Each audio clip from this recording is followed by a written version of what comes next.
Introducción. Hamilton y Jefferson, dos caminos, un destino. A veces, para entender el mundo en que vivimos, hace falta mirar hacia atrás. No tanto para quedarnos atrapados en el pasado, sino para descubrir los hilos invisibles que todavía lo conectan con nuestro presente. Este libro nace con ese propósito: explorar las ideas de dos hombres del siglo XVIII, Alexander Hamilton y Thomas Jefferson, y descubrir por qué siguen vivas en los debates del siglo XXI. Hamilton y Jefferson no solo fueron protagonistas de la fundación de Estados Unidos, también representaron dos formas muy distintas de ver el poder, la libertad, la economía y el papel del ciudadano. Eran hombres de su tiempo, sí, pero sus ideas sembraron dos caminos que hoy siguen en disputa, no solo en Estados Unidos, sino en gran parte del mundo. ¿Por qué deberías leer este libro, aunque no seas historiador ni político? Porque las decisiones que ellos ayudaron a moldear aún afectan tu vida, aunque no lo notes. Cuando escuchas hablar del poder del Estado, de libertad individual, de ciudadanos armados o de control financiero global, estás escuchando los ecos de Hamilton y Jefferson. Cuando un gobierno decide si debe intervenir en la economía o dejar que el mercado actúe solo, cuando se debate si debemos confiar en una élite preparada o en la sabiduría del pueblo, estamos, en el fondo, reviviendo esa vieja conversación. 2. Este no es un libro académico. No requiere conocimientos previos. Está escrito para ti, que quieres entender sin aburrirte, que buscas respuestas profundas explicadas con sencillez, que sabes que la historia no está hecha solo de fechas, sino de ideas que respiran. En estas páginas no vas a encontrar héroes perfectos ni villanos de caricatura. Hamilton y Jefferson fueron brillantes y contradictorios. Uno defendía la necesidad de un gobierno fuerte y centralizado para evitar el caos. El otro soñaba con una república de hombres libres, granjeros autosuficientes, lejos del poder bancario y las ciudades corruptas. Ambos tenían razón y ambos se equivocaban. Vamos a conocerlos desde sus raíces, quiénes fueron, cómo pensaban, qué mundo los formó. Y luego seguiremos la huella de sus ideas, viendo cómo cruzaron siglos, guerras y transformaciones hasta llegar a nuestros días. Este viaje comienza en una América colonial al borde de la revolución, pero no termina allí. Porque la disputa entre Hamilton y Jefferson sigue viva. Y tú, al leer estas páginas, serás parte de esa conversación que aún no termina. Bienvenido. Capítulo 1. La América colonial. Un mundo en ebullición. Antes de que Alexander Hamilton escribiera una sola palabra en The Federalist Papers, y mucho antes de que Thomas Jefferson redactara la Declaración de Independencia, ya existía una tensión profunda en el continente americano. Era una tierra vasta, diversa y contradictoria, donde 13 colonias británicas vivían bajo la sombra de un imperio que empezaba a mostrar signos de desgaste. La América colonial no era un bloque uniforme. Cada colonia tenía su propia historia, su propio ritmo económico y su propia relación con la corona británica. Algunas eran más urbanas y comerciales, como Massachusetts o Nueva York. Otras, como Virginia o Carolina del Sur, eran rurales, con grandes plantaciones y una economía basada en la esclavitud. La mayoría de los colonos se consideraban súbditos leales del rey de Inglaterra. Pero al mismo tiempo, muchos empezaban a sentirse incómodos con las decisiones que se tomaban desde Londres, a miles de kilómetros, sin consultarles. La idea de que podían gobernarse a sí mismos, de que no necesitaban un rey ni una nobleza hereditaria, comenzaba a germinar, como una semilla empujando desde debajo de la tierra. Fue en este contexto que nacieron y crecieron nuestros protagonistas. Jefferson nació en 1743, en una plantación de Virginia, rodeado de libros, esclavos y privilegios. Hamilton, en cambio, llegó al mundo en 1755 o 1757, hasta hoy no se sabe con certeza, en la isla caribeña de Nevis, en medio de la pobreza, la orfandad y el comercio marítimo. Sus puntos de partida no podrían haber sido más diferentes. 4. Jefferson, desde el sur. Agrícola y aristocrático, aprendió a amar la tierra, la filosofía y la libertad personal. Hamilton, desde el bullicioso comercio atlántico, aprendió que sin orden y sin estructura, la libertad puede convertirse en caos. Pero hay algo que los unía, ambos eran hijos de su tiempo. Un tiempo en el que se empezaba a hablar de derechos, de contratos sociales, de repúblicas y no de monarquías. Un tiempo en el que Europa comenzaba a exportar ideas más que ejércitos. La Ilustración estaba cambiando la forma en que el ser humano se entendía a sí mismo. Y las colonias americanas, aunque alejadas de París o Londres, no eran inmunes a ese viento de cambio. Los impuestos sin representación, las leyes impuestas desde fuera, las limitaciones al comercio y la vigilancia del Imperio Británico fueron el combustible que encendió la mecha. En las tabernas, en los periódicos y en los panfletos se discutían cosas que antes solo interesaban a los reyes y a los sabios. De repente, el pueblo hablaba de libertad, de justicia, de independencia. En este mundo de tensiones, de esperanzas y de rupturas inminentes, se formaron las mentes de Hamilton y Jefferson. No fueron simples testigos de la historia, ayudaron a escribirla.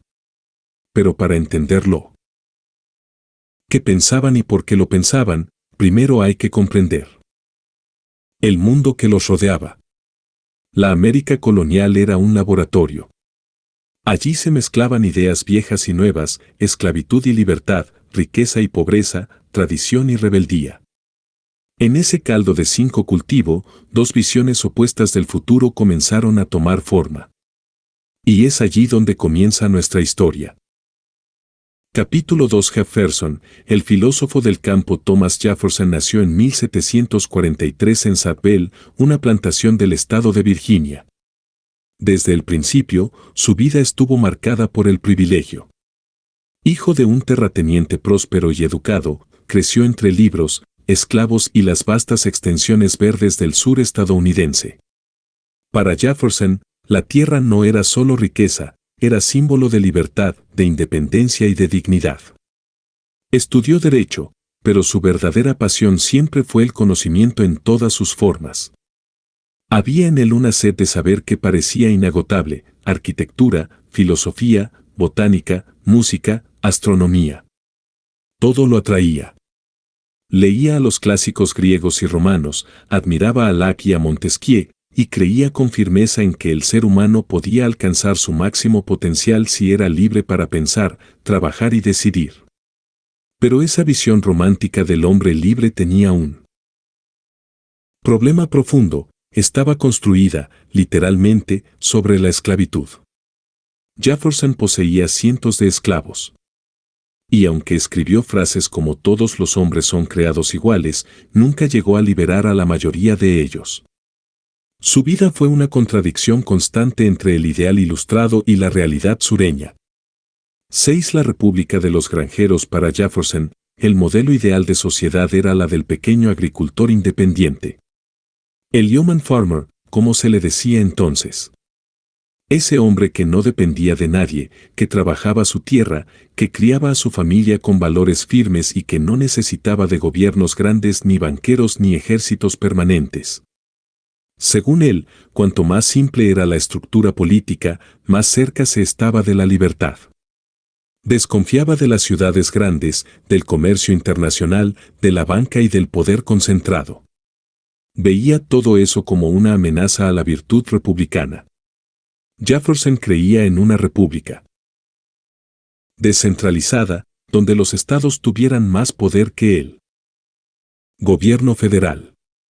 Para él, el pueblo debía estar siempre vigilante, preparado incluso para rebelarse si el gobierno se volvía tiránico. De hecho, escribió una vez que el árbol de la libertad debe ser regado de cuando en cuando con la sangre de patriotas y tiranos. El escritor de la libertad. En 1776, Jefferson fue elegido para redactar la Declaración de Independencia. Tenía solo 33 años. En ese documento, expresó con claridad los ideales que lo guiaban: que todos los hombres tienen derechos inalienables, que los gobiernos existen para proteger esos derechos, y que cuando no lo hacen, deben ser reemplazados. Esas ideas, que hoy nos parecen naturales, eran revolucionarias entonces. No solo pusieron en jaque al Siete Imperio Británico, sino que sirvieron de inspiración para movimientos de independencia y derechos civiles en todo el mundo, desde Francia hasta América Latina. Báscula. El político contradictorio Jefferson fue gobernador de Virginia, embajador en Francia, vicepresidente de John Adams y luego, en 1801, presidente de Estados Unidos. Su mandato tuvo luces y sombras. Por un lado, redujo el tamaño del gobierno, bajó impuestos y defendió la neutralidad internacional. Por otro, compró el vasto territorio de Luisiana sin autorización explícita del Congreso, duplicando el tamaño del país y contradiciendo su idea de un gobierno limitado. La historia lo recordaría como uno de los grandes fundadores de la democracia moderna, pero también como un hombre que defendía la libertad mientras vivía rodeado de esclavos, que proclamaba la igualdad, pero solo entre ciertos hombres, que temía el poder concentrado, aunque lo ejerció con fuerza cuando lo necesitó. Jefferson hoy en muchos sentidos, Jefferson sigue vivo. Cada vez que se habla de descentralización, de gobiernos locales, de derechos individuales frente al Estado, su sombra aparece. En los movimientos ecologistas, en los discursos sobre soberanía alimentaria, en la defensa de las libertades civiles, su filosofía resuena. Pero también persisten sus sombras, el racismo estructural, las contradicciones éticas y la tensión entre el ideal de igualdad y la realidad del privilegio. 8. Jefferson fue, y sigue siendo, un espejo de América, brillante, complejo, contradictorio. Capítulo 3. Hamilton, el huérfano de las Antillas y Thomas Jefferson nació rodeado de tierras fértiles y linaje aristocrático. Alexander Hamilton llegó al mundo en condiciones casi opuestas, sin apellido, sin fortuna, sin tierra y sin un futuro claro. Nació en la isla caribeña de Nevis, probablemente en 1755, aunque algunos registros indican 1757. Era hijo ilegítimo de una relación extramarital, un estigma grave en esa época, y quedó huérfano de madre a los 13 años. Su padre lo había abandonado mucho antes. Hamilton no tenía raíces ni conexiones sociales. Solo tenía algo, una mente brillante y una voluntad de acero. El ascenso por mérito de joven trabajó como dependiente en una casa comercial en St. Croix, donde aprendió de contabilidad, comercio marítimo y economía práctica. Su talento llamó tanto la atención que, a los pocos años, los propios comerciantes de la isla recaudaron dinero para enviarlo a estudiar a Nueva York. Era el sueño americano antes de que existiera el término, un muchacho pobre del Caribe que, gracias a su ingenio, llegaba a las colonias para hacer historia. 9. Hamilton se formó en el King's College, hoy Universidad de Columbia, donde se convirtió rápidamente en una figura destacada en los debates sobre la independencia. Escribía panfletos y discursos con una madurez sorprendente, usando la pluma como arma política. El guerrero de la independencia cuando estalló la Guerra de Independencia, se alistó como voluntario. Fue valiente en el campo de batalla, pero su destino no era solo empuñar un sable. Pronto se convirtió en mano derecha de George Washington, su secretario y estratega. Era un joven ambicioso, disciplinado, que veía en el caos de la revolución una oportunidad para construir un nuevo orden. Hamilton no quería simplemente romper con Inglaterra. Quería reemplazar el viejo sistema por uno moderno, estructurado, eficiente y ambicioso. Mientras Jefferson soñaba con una república de granjeros, Hamilton quería construir una nación industrial, comercial, fuerte y competitiva. El arquitecto del poder terminada la guerra, Hamilton no perdió tiempo. Se convirtió en uno de los autores principales de The Federalist Papers, una serie de ensayos para defender la ratificación de la nueva Constitución. Allí dejó clara su visión. Estados Unidos debía tener un gobierno central fuerte, capaz de recaudar impuestos, formar un ejército, regular el comercio y garantizar el orden.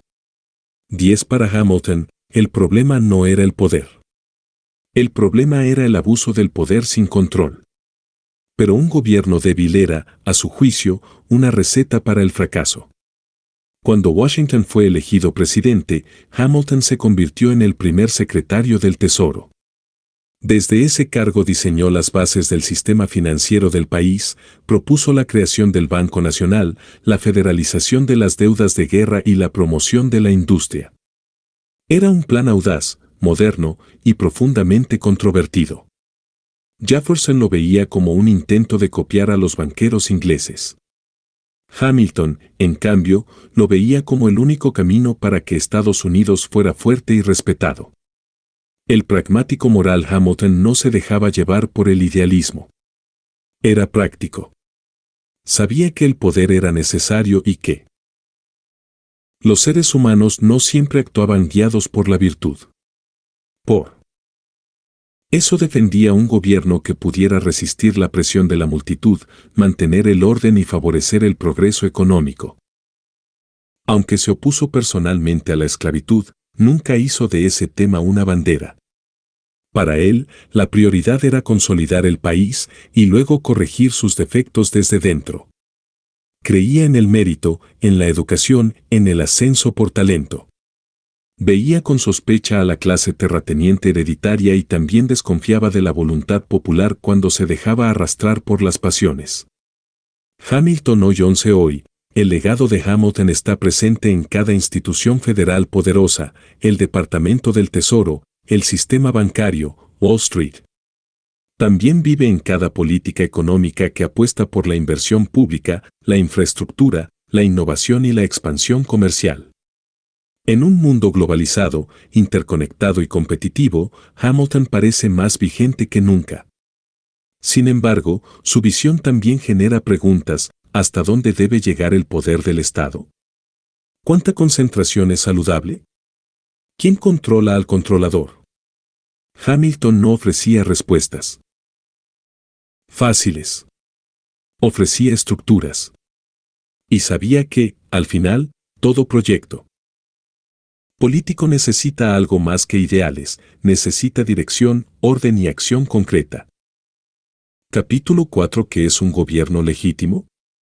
El alma de dos visiones enfrentadas. Cuando una nación nace, lo primero que se pregunta, aunque no siempre con palabras, es: ¿quién manda? ¿Y por qué tiene derecho a mandar? Esa fue la pregunta que, de forma directa o indirecta, marcaría el debate entre Alexander Hamilton y Thomas Dodge Jefferson. Ambos querían libertad. Ambos deseaban un país fuerte, próspero y estable. Pero no coincidían en qué tipo de libertad ni en cómo lograr esa estabilidad. Hamilton, el gobierno como fuerza constructora. Para Alexander Hamilton, el gobierno legítimo no era aquel que simplemente obedecía la voluntad popular del momento. No, un gobierno legítimo era el que podía construir, organizar, proteger y hacer avanzar a la nación, incluso si eso significaba tomar decisiones impopulares o difíciles. Creía que el pueblo, aunque soberano, podía dejarse llevar por las emociones, por las pasiones colectivas, por los discursos fáciles. Para evitar eso, hacía falta una estructura fuerte, con instituciones bien diseñadas, con leyes que no dependieran del capricho del día. Defendía una constitución sólida, tribunales federales, un banco nacional, impuestos federales y un presidente con poderes reales. No porque fuera autoritario, sino porque sabía, por experiencia, que sin orden no hay libertad que dure. En sus propias palabras, la energía en el Ejecutivo es un ingrediente principal en la definición de un buen gobierno. The Federalist número 70. Hamilton veía al gobierno como el motor del progreso, debía fomentar la industria, proteger el comercio, invertir 13 en infraestructura, y unificar a las colonias en una sola nación poderosa. Jefferson, el gobierno como guardián de la libertad. Para Jefferson, en cambio, el gobierno debía ser mínimo y vigilado.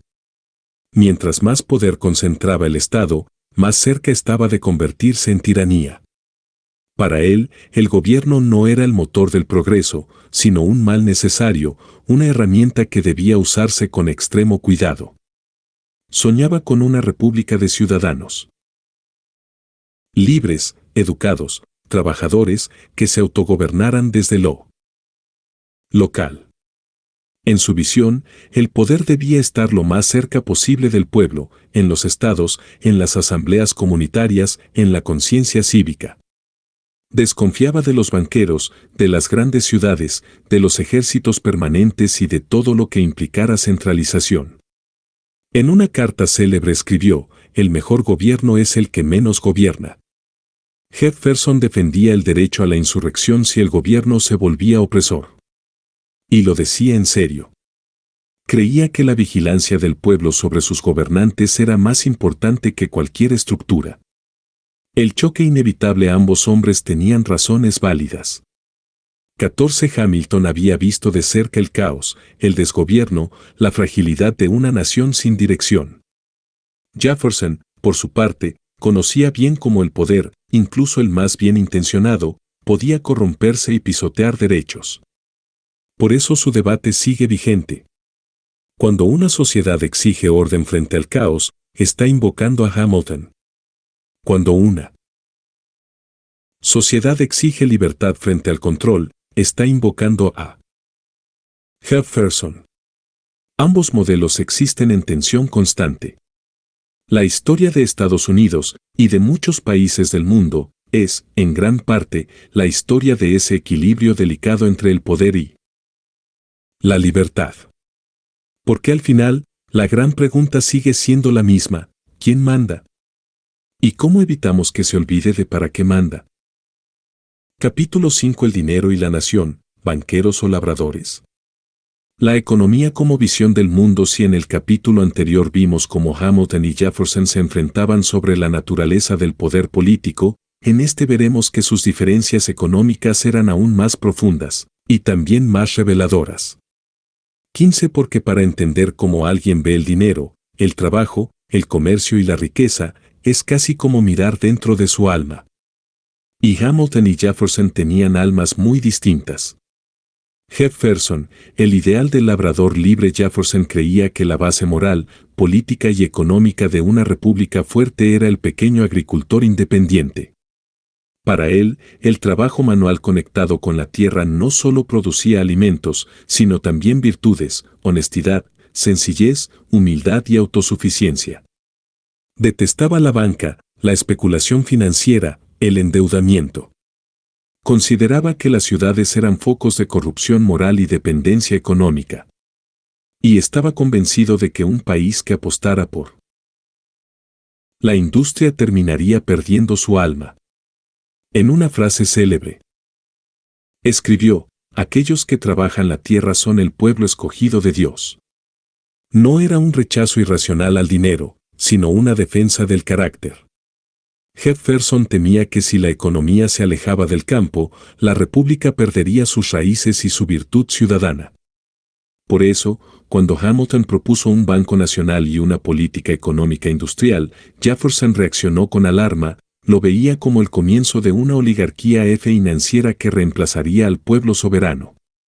16 Hamilton, el arquitecto de la modernidad. Para Hamilton, en cambio, la riqueza no era un problema, sino una oportunidad. La agricultura estaba bien, pero no bastaba. Si Estados Unidos quería ser una nación fuerte, competitiva y respetada, necesitaba industria, comercio, banca, crédito, inversión. Hamilton propuso un sistema financiero nacional centralizado. Quería que el gobierno federal asumiera las deudas de los estados tras la Guerra de Independencia, creando así un crédito común que diera confianza a los mercados. Fundó el Banco de los Estados Unidos, emitió deuda pública, estableció impuestos a las importaciones, aranceles, para proteger la industria nacional y soñaba con canales, fábricas y una economía vibrante. Para él, la economía era un instrumento estratégico. Un país sin bancos ni crédito era como un ejército sin armas. Sus críticos lo acusaban de ser elitista, de beneficiar a los ricos, de imitar a los ingleses. Pero Hamilton veía más allá, quería que el país se modernizara, que abandonara la dependencia agraria y que se abriera al mundo con una economía dinámica.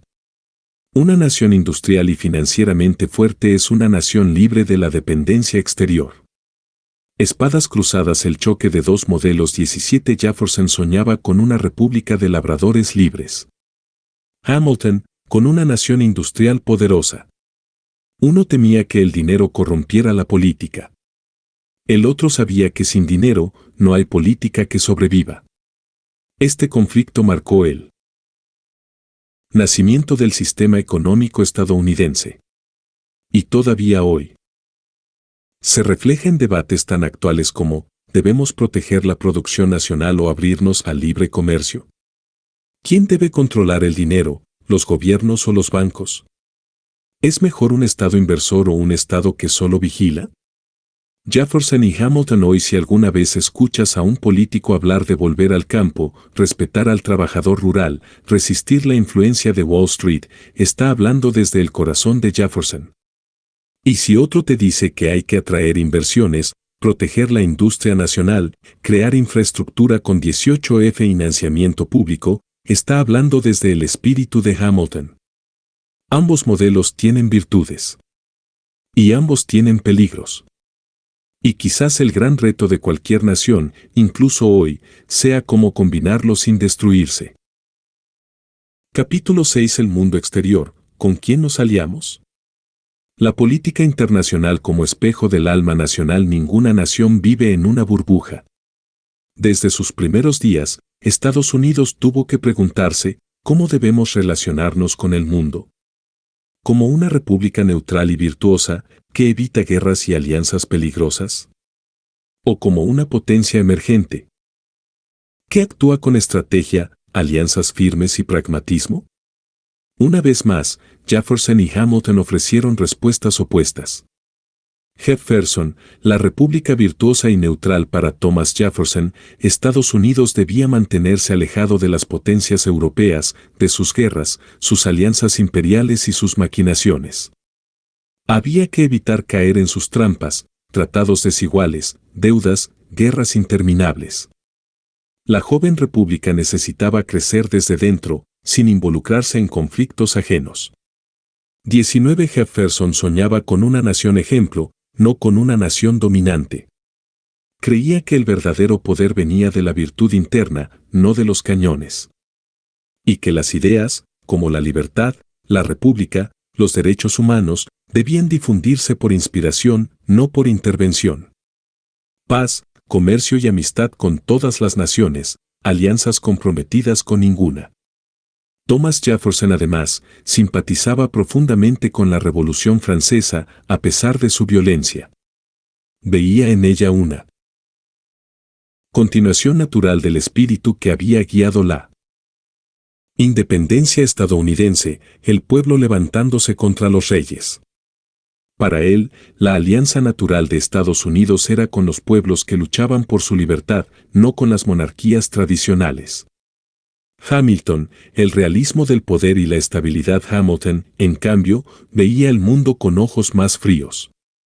Para él, la política internacional no era un campo de ideales, sino un tablero de ajedrez. Y en ese tablero, Gran Bretaña seguía siendo la reina. Aunque había combatido contra los británicos en la Revolución, Hamilton no era antibritánico.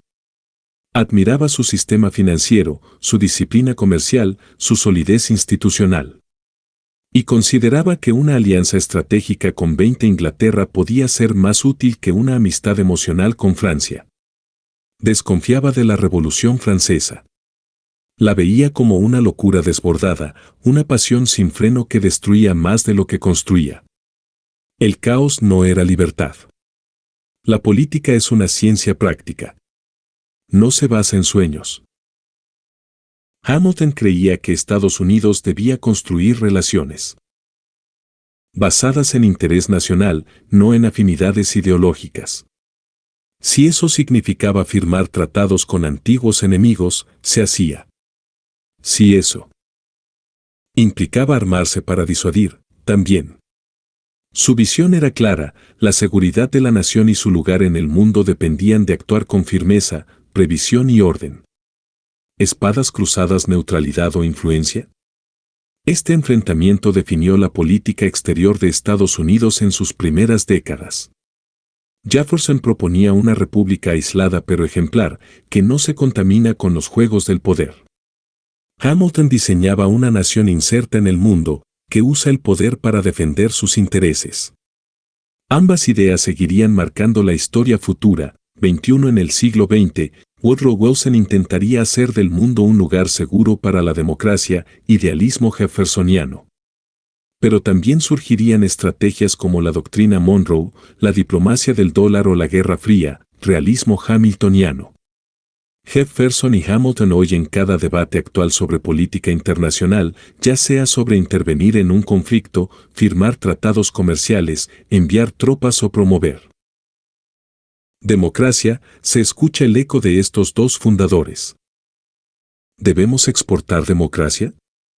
Pregunta Jefferson con escepticismo. ¿Debemos proteger nuestros intereses antes que nuestros principios? Pregunta Hamilton con la mirada fija. Quizá, como en muchas otras áreas, el secreto esté en reconocer que ambos tenían parte de razón. Y que toda política exterior es, en el fondo, un reflejo de cómo entendemos lo que somos por dentro. Capítulo 7 Esclavitud, igualdad y contradicciones morales. El precio oculto de la libertad. Cuando pensamos en los padres fundadores de Estados Unidos, solemos imaginar hombres brillantes, idealistas, comprometidos con la causa de la libertad. Y en muchos aspectos, lo fueron. Pero también fueron hijos de su tiempo. Un tiempo en el que la esclavitud era legal, común y, para muchos, necesaria para la economía. Ni Jefferson ni Hamilton escaparon a esa realidad. Pero la enfrentaron, o evitaron, de formas muy distintas. Jefferson y la paradoja de la libertad esclavista. Thomas Jefferson escribió una de las frases más famosas de la historia: todos los hombres son creados iguales. Sin embargo, cuando escribió esas palabras en la Declaración de Independencia, era dueño de más de 600 esclavos. No los liberó durante su vida. Y al morir, solo dejó en libertad a unos pocos, como el famoso caso de Sally Hemings y sus hijos, una esclava con la que, según múltiples evidencias, tuvo una relación prolongada y descendencia. 23 Jefferson sabía que la esclavitud era un mal moral. Lo reconocía en sus cartas, en sus reflexiones. Incluso propuso leyes para frenar la expansión del sistema esclavista. Pero nunca dio el paso de romper con él del todo. Dependía de los esclavos para mantener su plantación, su estilo de vida y su estatus social. Esta contradicción entre ideales y acciones ha generado un debate que aún hoy continúa. ¿Fue un hipócrita? ¿Un prisionero de su época? ¿Un hombre que no supo, o no quiso, liberarse del sistema que tanto decía detestar? Sea cual sea la respuesta, lo cierto es que su legado está marcado por esa tensión entre la teoría de la libertad y la práctica de la esclavitud. Báscula. Hamilton, antiesclavista pragmático. Alexander Hamilton, por otro lado, nunca fue dueño de esclavos. Creció en el Caribe, donde vio de cerca la brutalidad del sistema esclavista en las plantaciones de azúcar. Aquella experiencia marcó su visión del mundo. Durante su vida pública, se opuso abiertamente a la esclavitud y participó en la fundación de la New York Manumission Society, un grupo que luchaba por la emancipación gradual de los esclavos y por la protección legal de los negros libres. Sin embargo, su oposición a la esclavitud nunca fue su prioridad política. No hizo de ello una bandera central. Algunos críticos señalan que, si bien no era esclavista, 24 tampoco desafió de forma directa a los intereses del sur esclavista durante su tiempo en el gobierno. Otros lo defienden, argumentando que en una época tan dividida, su pragmatismo evitó que se rompiera la unión antes de tiempo. Hamilton creía en la libertad económica, en la movilidad social, en el mérito. Y el sistema esclavista iba contra todo eso. Pero su batalla principal estaba en otra parte, la consolidación del Estado y El desarrollo económico de la nación. La bomba de tiempo. La esclavitud fue el pecado original de Estados Unidos. Una bomba de tiempo que estallaría décadas después en la Guerra Civil. Jefferson y Hamilton vivieron con ella, la enfrentaron, o no, como pudieron, y dejaron un legado lleno de luces y sombras. Jefferson encarnó la contradicción trágica, el pensador de la libertad que vivía de la esclavitud. Hamilton representó el rechazo silencioso, el hombre de acción que, sin predicar, se alejó de ese sistema. Ninguno resolvió el problema. Pero ambos dejaron huellas que ayudarían, directa o indirectamente, a futuras generaciones a enfrentarlo. 25 Jefferson, Hamilton y nosotros hoy, cuando se revisan estatuas, se renombra calles y se reexamina la historia a la luz de la justicia racial, el pasado de estos hombres vuelve al centro del debate. ¿Podemos admirar sus ideas sin ignorar sus errores? ¿Es posible separar al hombre del mito? ¿Qué nos dice su legado sobre nuestras propias contradicciones? Quizás la lección más valiosa no sea juzgarlos desde la superioridad moral del presente, sino reconocer que incluso los grandes ideales pueden ser sostenidos por estructuras profundamente injustas. Y. Que la verdadera libertad no se alcanza solo con palabras escritas en papel, sino con decisiones reales, difíciles y, a veces, solitarias. Capítulo 8. La creación de los partidos políticos. Cuando el debate se convirtió en sistema en un principio, los fundadores de Estados Unidos no querían partidos políticos. Los veían como una amenaza para la unidad nacional, una forma de dividir al país en 26 facciones enfrentadas. George Washington, en su discurso de despedida, lo dejó claro, advirtió contra los peligros de los partidos y del espíritu de facción. Pero la realidad fue más fuerte que las intenciones. Y las profundas diferencias entre Hamilton y Jefferson fueron el punto de partida para lo inevitable, el nacimiento de los partidos políticos estadounidenses.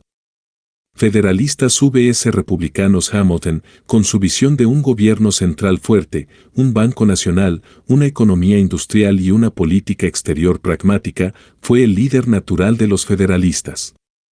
Este grupo estaba compuesto, en su mayoría, por comerciantes, banqueros, abogados y habitantes del norte urbano. Creían en una interpretación flexible de la Constitución que permitiera al gobierno adaptarse a las necesidades del país. Jefferson, por su parte, encabezó a los demócratas republicanos, no confundir con los partidos actuales, que defendían un gobierno limitado, derechos estatales, una economía agraria y una ciudadanía vigilante frente al poder central. Sus seguidores eran granjeros, artesanos y propietarios rurales del sur y el oeste. Creían en una lectura estricta de la Constitución para evitar abusos del gobierno federal. Ambos bandos afirmaban luchar por la libertad.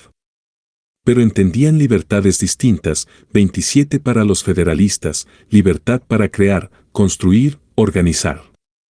Para los republicanos, libertad para resistir, preservar, decidir desde abajo.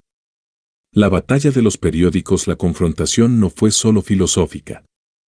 Fue pública, ruidosa y, a veces, sucia.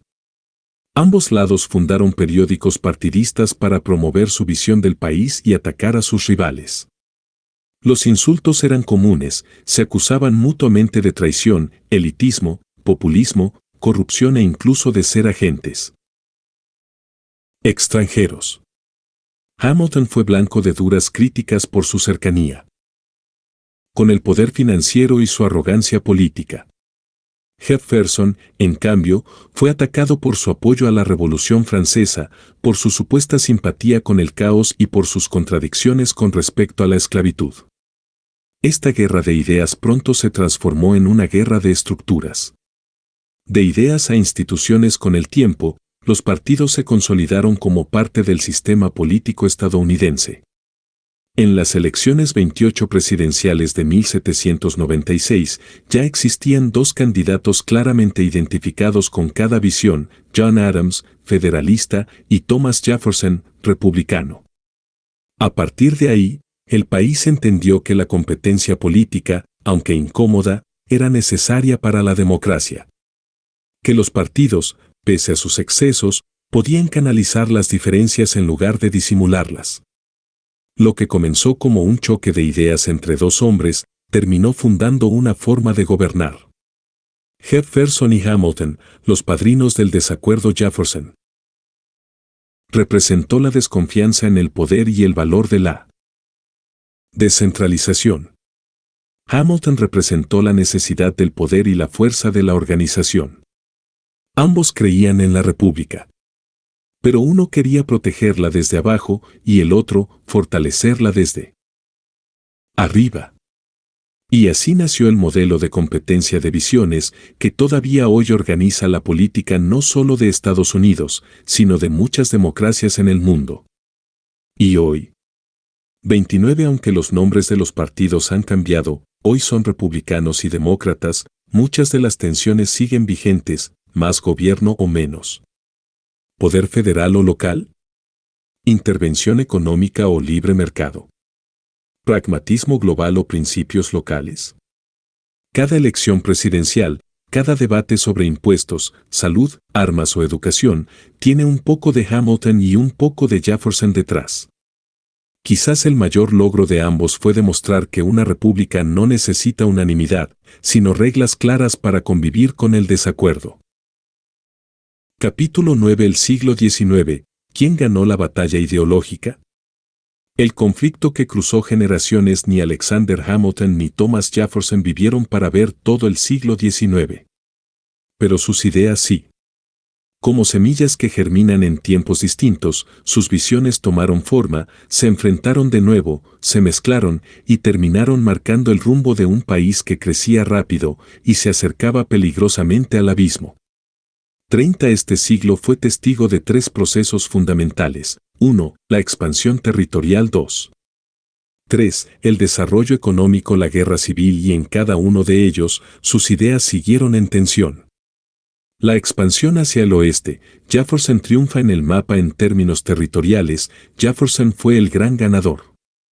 La compra de Luisiana en 1803, que él mismo impulsó como presidente, duplicó el tamaño del país y permitió el desarrollo de su sueño agrario, una república de pequeños propietarios extendida por todo el continente. Miles de familias se lanzaron hacia el oeste, buscando tierra, libertad e independencia. Se fundaron nuevas granjas, nuevos pueblos, nuevos estados. El ideal jeffersoniano del agricultor autosuficiente parecía estar en su momento más alto. Pero este sueño traía una sombra, con la expansión territorial también creció la esclavitud. Cada nuevo estado se debatía entre ser libre o esclavista. Y esa tensión, inicialmente contenida por compromisos políticos, se convertiría en una bomba de tiempo. 31. El desarrollo económico. Hamilton resucita en las fábricas mientras el campo se expandía, las ciudades también crecían. Aparecieron nuevas fábricas, se construyeron ferrocarriles, aumentó el comercio.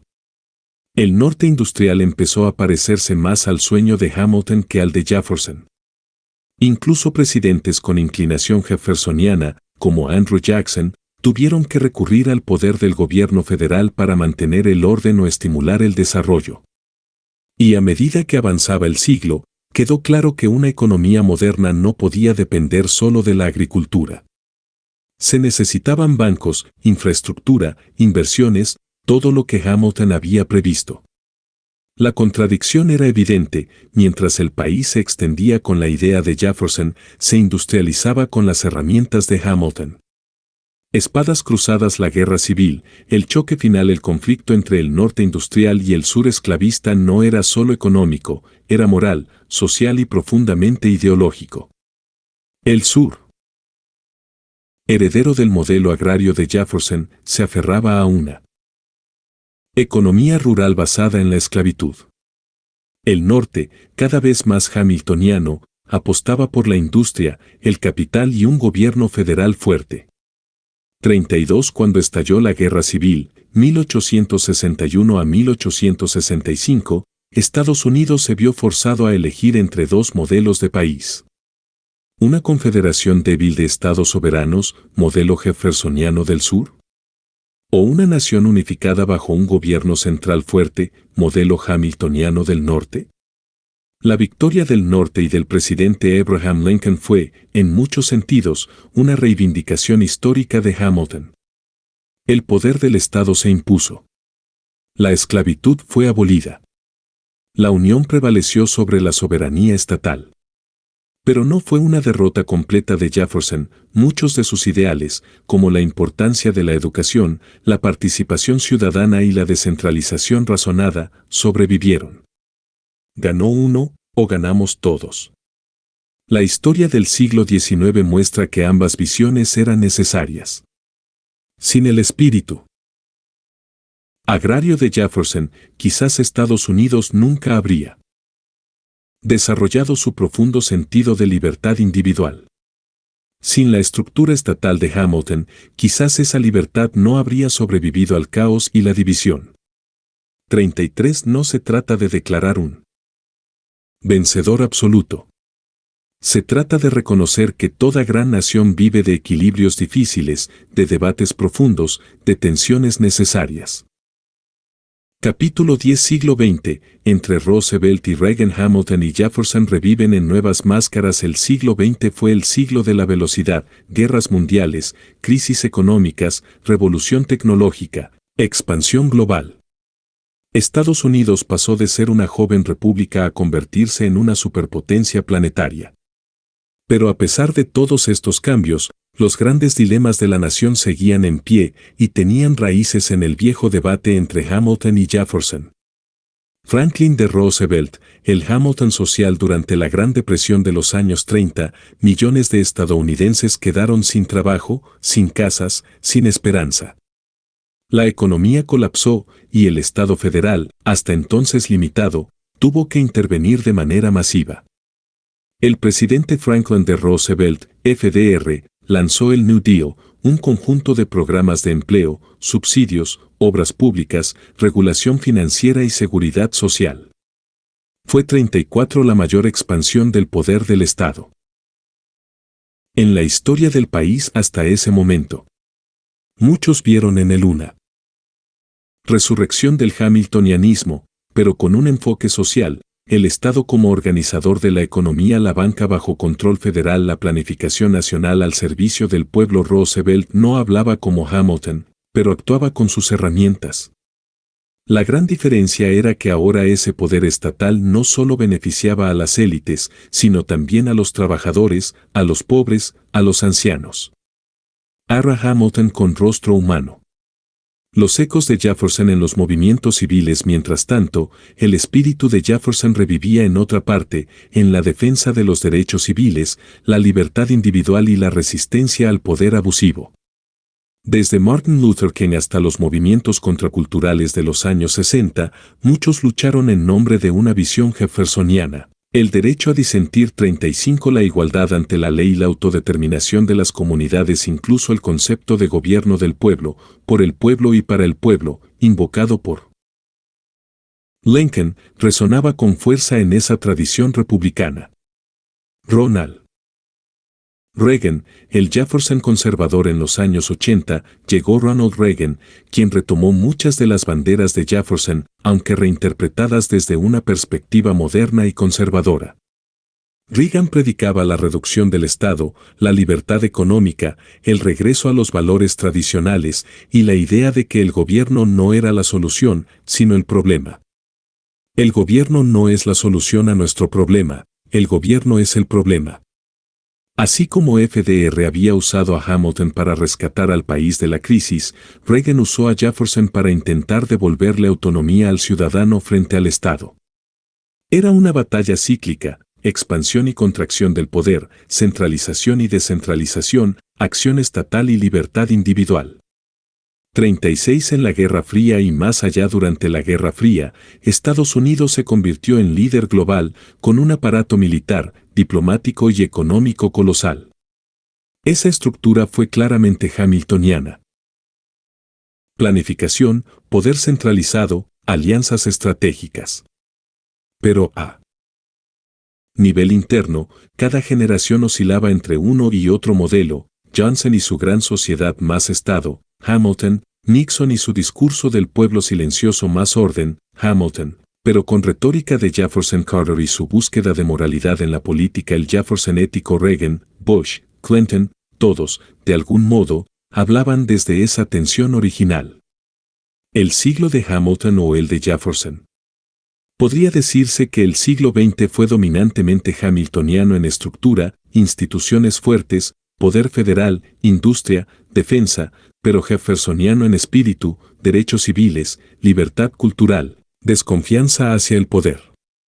37 Estados Unidos encontró su fuerza en esa mezcla, el cuerpo de Hamilton, el alma de Jefferson y esa combinación, a veces tensa, a veces creativa, permitió enfrentar guerras, crisis, revoluciones sociales y transformaciones tecnológicas sin romperse. Capítulo 11 Estados Unidos hoy, ¿más jeffersoniano o hamiltoniano? Entre Silicon Valley y Washington, entre libertad y control en el siglo XXI, Estados Unidos es una potencia global, tecnológica, militar, cultural. Pero también una nación profundamente dividida, enfrentada entre visiones del mundo que no siempre dialogan. Y si uno mira con atención, puede ver que detrás de muchas de esas divisiones están los mismos viejos dilemas que discutieron Hamilton y Jefferson hace más de 2 siglos. El poder tecnológico, una nueva banca hamiltoniana. En la era de Silicon Valley, los datos han reemplazado al oro y las plataformas tecnológicas al Banco Nacional. 38 empresas como Google, Amazon, Facebook o Apple concentran poder económico, político e incluso cultural. Hamilton, sin duda, vería en estas corporaciones un ejemplo del poder estructurado y del ingenio humano aplicado a la expansión nacional. Son eficientes, globales, conectadas al capital y al Estado. Su lógica es profundamente hamiltoniana, centralización, crecimiento, control de sistemas complejos. Carl Jefferson, desde su rincón filosófico, levantaría la ceja y la libertad del individuo frente a estas nuevas élites. ¿Digitales? ¿Qué pasa con la privacidad, con la autonomía, con el derecho a desconectarse? La batalla entre tecnología y libertad es, en realidad, un nuevo campo de batalla entre ambos fundadores. La economía moderna, deuda, estímulos y libertad financiera. Desde la crisis de 2008 hasta la pandemia, el gobierno federal ha intervenido repetidamente en la economía, rescatando bancos, inyectando dinero, impulsando planes de estímulo. Todo eso, Hamilton lo aplaudiría. Para él, el Estado debía ser un actor activo, con instrumentos financieros fuertes. Jefferson, sin embargo, estaría inquieto. El aumento de la deuda pública, la dependencia del crédito, la burocracia 39 creciente, todo eso era justo lo que él temía, un pueblo atrapado por mecanismos que no controla. El debate político, centralización o libertad local. En los últimos años, se ha intensificado un viejo conflicto. ¿Cuánto poder debe tener Washington? ¿Pueden los estados decidir por sí mismos sobre salud, educación, armas, aborto, inmigración? El conflicto entre gobierno federal y autoridades estatales es, en esencia, el mismo que tuvieron Hamilton y Jefferson. Hamilton, el país necesita coherencia, reglas comunes, una estrategia unificada. Jefferson, el poder más cercano al pueblo es el más legítimo. Lo local debe prevalecer. Ambas ideas siguen vivas y siguen chocando. Populismo, desinformación y redes sociales 40 en el clima de polarización actual, donde la verdad a veces parece una opinión más y las redes amplifican tanto la libertad como la mentira, uno puede preguntarse, ¿estamos viviendo una era de jeffersonismo salvaje? ¿O hace falta más hamiltonismo estructurado para evitar el caos? Jefferson creía en el pueblo, incluso si se equivocaba. Hamilton creía en las élites preparadas, aunque fueran impopulares. Hoy, esa tensión se expresa en discursos populistas, movimientos ciudadanos y la desconfianza hacia las instituciones. ¿Quién tiene razón? Depende de a quién le preguntes. O quizás, como siempre, ambos tienen parte de razón.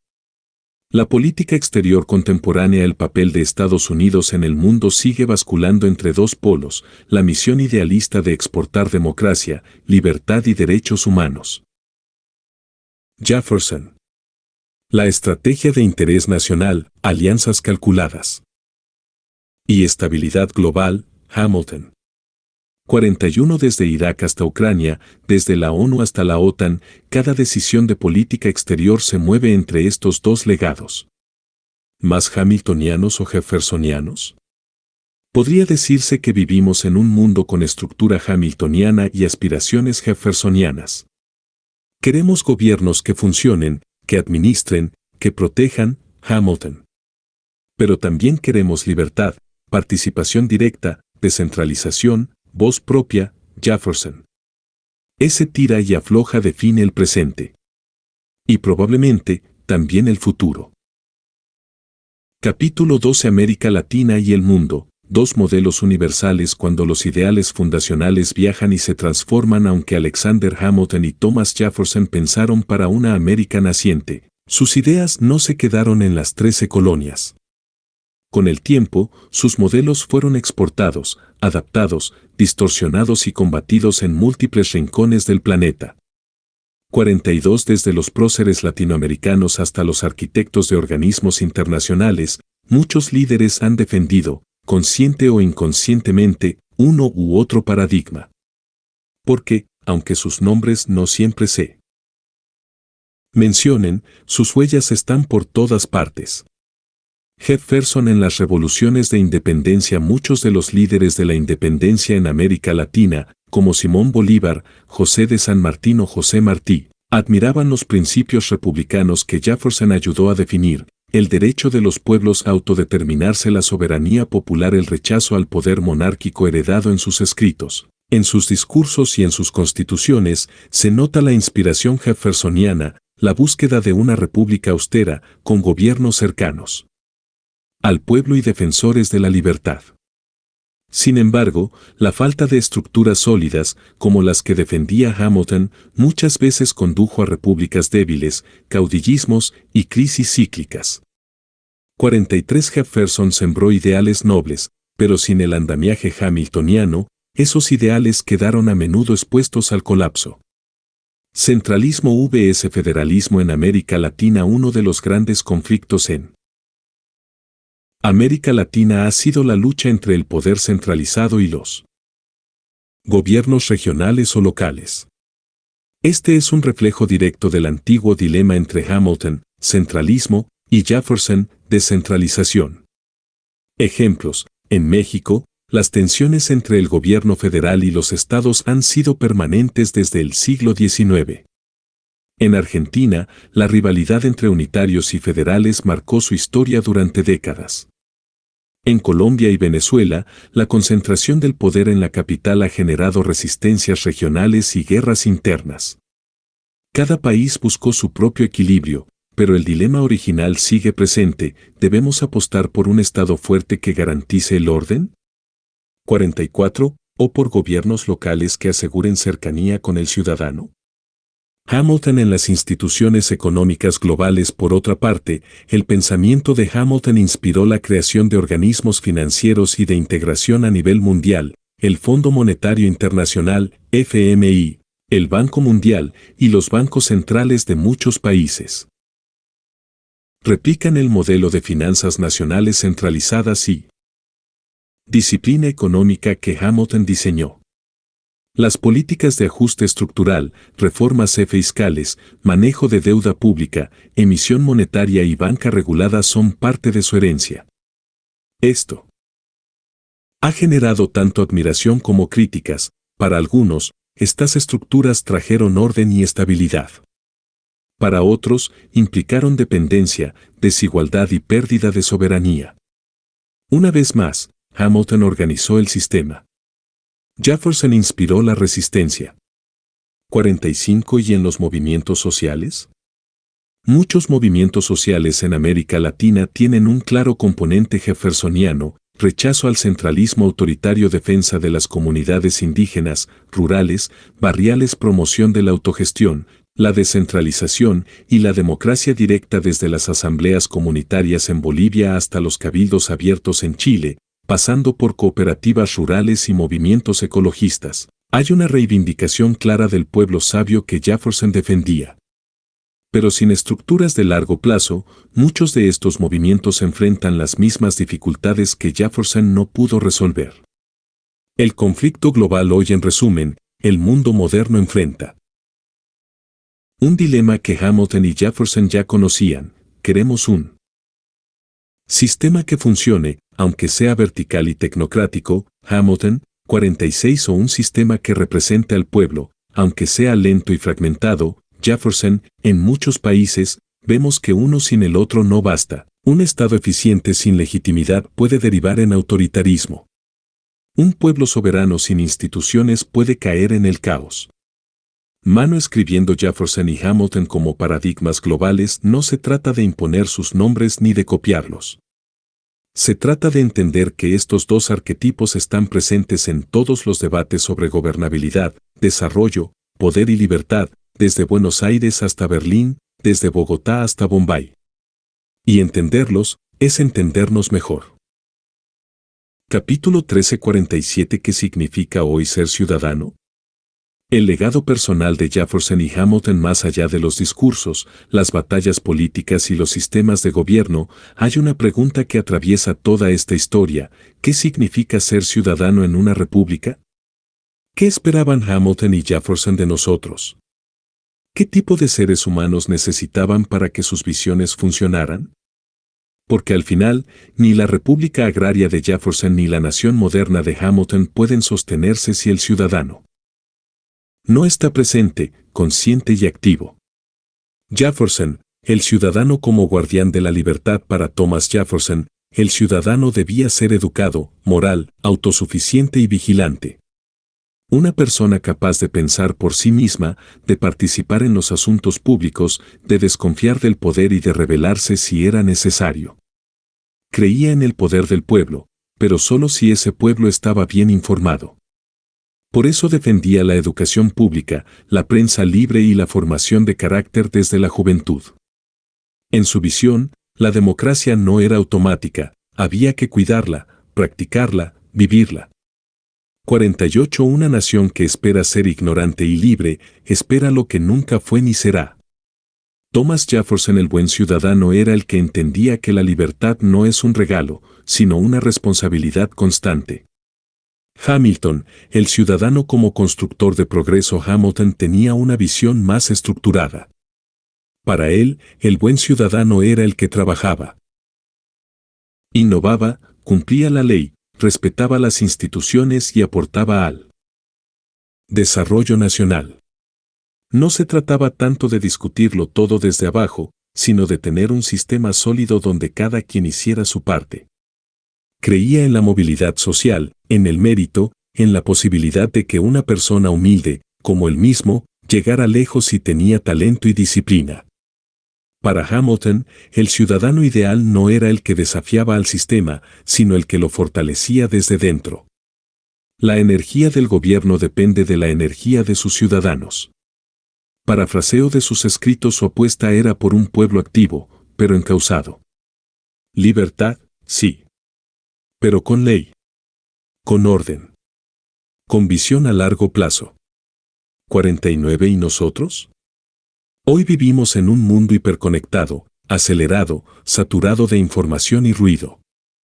Y, sin embargo, las preguntas de fondo siguen siendo las mismas: ¿estamos informados? ¿Participamos o solo opinamos? ¿Somos capaces de cuestionar el poder sin caer en el cinismo total? ¿Sabemos organizarnos, dialogar, construir en comunidad? Ser ciudadano hoy no es solo votar cada cierto tiempo. Es entender cómo funciona el sistema. Es saber cuándo exigir y cuándo colaborar. Es equilibrar libertad personal con compromiso social. Es, en el fondo, reconocer que el país no es algo que está allá afuera, Somos nosotros. Jefferson y Hamilton dentro de nosotros 50 cuando reclamamos más participación, más transparencia, más poder local, habla Jefferson. Cuando pedimos soluciones eficientes, estructuras sólidas y reglas claras, responde Hamilton. Y no tenemos que elegir uno y rechazar al otro. Podemos, y quizás debemos, ser jeffersonianos en espíritu y hamiltonianos en método. Libres, pero organizados. Críticos, pero constructivos. Rebeldes, pero responsables. Ese es el reto. Y también la herencia. Epílogo. Una conversación que no termina. Este libro comenzó como un viaje entre dos hombres. Dos mentes brillantes, dos visiones del mundo, dos maneras de entender la libertad, el poder y el destino de una nación. Jefferson y Hamilton. Podrían haber sido enemigos. A veces lo fueron. Pero también se necesitaban. Porque sin tensión no hay equilibrio. Sin debate no hay avance. Han pasado más de 2 siglos desde que discutieron cara a cara. Y. Sin embargo, sus voces siguen resonando. No solo en los 51 pasillos del Congreso de Estados Unidos, sino en cada rincón del mundo donde alguien se pregunta, ¿cómo se construye una república justa? ¿Qué es el poder legítimo? ¿Dónde termina mi libertad y empieza la de los demás? ¿Quién debe mandar y para qué? Este libro no pretende darte todas las respuestas, pero sí invitarte a participar en la conversación. Porque Jefferson y Hamilton no son solo personajes históricos. Son ideas vivas. Arquetipos. Espejos. Y de algún modo, viven dentro de cada uno de nosotros. Cuando desconfías del gobierno, cuando defiendes tu autonomía, cuando crees que el poder debe ser descentralizado, Jefferson te acompaña. Cuando buscas soluciones ordenadas, estructuras firmes, caminos para avanzar sin improvisación, Hamilton te guía. Y en ese cruce de caminos, está el ciudadano moderno, tú. No como un espectador, sino como protagonista. No como alguien que hereda un sistema, sino como alguien que lo sostiene. 52. Este libro termina aquí. Pero la conversación sigue. En cada elección, en cada protesta, en cada ley, en cada comunidad que decide organizarse. Y también, quizás sobre todo, en cada conciencia que despierta. Página legal, C. 2025. Ramón Pérez Hernández. Todos los derechos reservados. Este libro es una obra original protegida por derechos de autor. Ninguna parte de esta publicación puede ser reproducida, almacenada o transmitida en cualquier forma o por cualquier medio, electrónico, mecánico, fotocopia, grabación o cualquier otro, sin el permiso previo y por escrito del autor. Las opiniones expresadas en este libro son responsabilidad exclusiva del autor. Cualquier similitud con hechos reales, instituciones o personas vivas o fallecidas es mera coincidencia.